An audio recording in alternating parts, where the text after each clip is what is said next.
તારીખ 22/4/2026ના રોજ ડિંડોલી પોલીસ સ્ટેશનમાં એક BNS passport act, the immigration and foreigners એક્ટની વિવિધ કલમો હેઠળ ઘનશ્યામભાઈ વલ્લભભાઈ પાંભર અને એમના પત્ની અસ્મિતાબેન ઘનશ્યામભાઈ વલ્લભભાઈ પાંભર એમના વિરુદ્ધમાં ગુનો દાખલ થયેલો છે.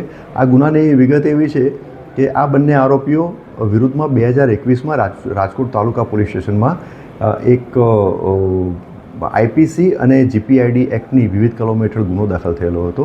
આ ગુનાની તપાસના કામે જ્યારે જામીન મેળવવા નામદાર હાઈકોર્ટમાં બંને આરોપીઓ ગયા ત્યારે એમને ત્યાંથી જામીન મળેલા હતા અને જામીનમાં જે શરતો હતી એ શરતો પૈકીની બે શરતો એવી હતી કે એ ટ્રાયલ કોર્ટની મંજૂરી વગર એ વિદેશ પ્રવાસ કરશે નહીં, એટલે કે ભારત દેશ છોડશે નહીં. અને બીજી શરત એ હતી કે એ પાસપોર્ટ જે છે જે તે ટ્રાયલ કોર્ટમાં જમા કરાવશે.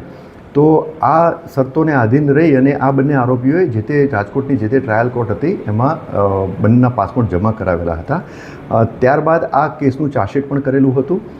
ત્યારબાદ આ જે રાજકોટ તાલુકા પોલીસ સ્ટેશનનો જે ગુનો જે છે એમાં એક વિક્ટિમ જે છે એને એવી હકીકત મળેલી હતી કે રાજકોટ ટ્રાયલ કોર્ટમાં બંનેના પાસપોર્ટ જમા કરાયા છતાં પણ આ બંને આરોપીઓએ વિદેશ પ્રવાસ કરેલો હતો અને એમને ખોટી રીતે બીજો પાસપોર્ટ મેળવેલો હતો. આ હકીકત આધારે જે તે વખતે રાજકોટ પોલીસમાં એમને અરજી કરેલી હતી અને અરજીના કામે અમુક વિગતો એમને મળેલી હતી.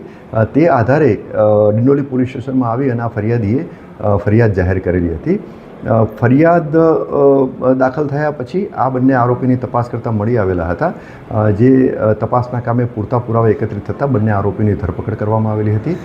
બંને આરોપીઓ પાસેથી જે બીજી વખત જે પાસપોર્ટ બનાવેલો હતો એ પણ તપાસના કામે કબજે કરવામાં આવેલો હતો. આ બંને આરોપીઓએ એવું કરેલું હતું કે ડિંડોલી પોલીસ સ્ટેશનમાં એમણે અરજી આપેલી હતી 2024ની સાલમાં, 24/7/2024ની સાલમાં, 24ની તારીખે, અને એમણે ખોટી એફિડેવિટ કરી અને એવી રજૂઆત કરેલી હતી કે ડિંડોલી પોલીસ સ્ટેશન વિસ્તારમાં અમારો પાસપોર્ટ ગુમ થયેલો છે.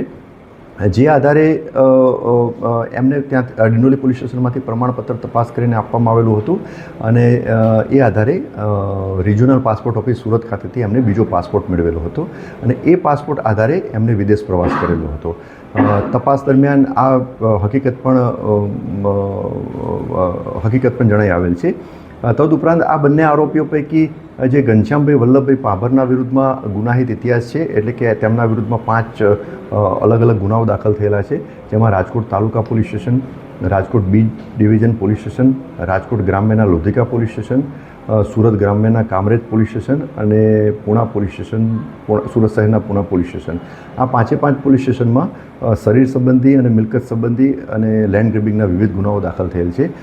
તે સિવાય એમના પત્નીના વિરુદ્ધમાં, એટલે કે અસ્મિતાબેનના વિરુદ્ધમાં મેં જેમ જણાવ્યું એમ કે રાજકોટ તાલુકા પોલીસ સ્ટેશનમાં એક IPC અને GPID એક્ટનો ગુનો દાખલ થયેલો છે.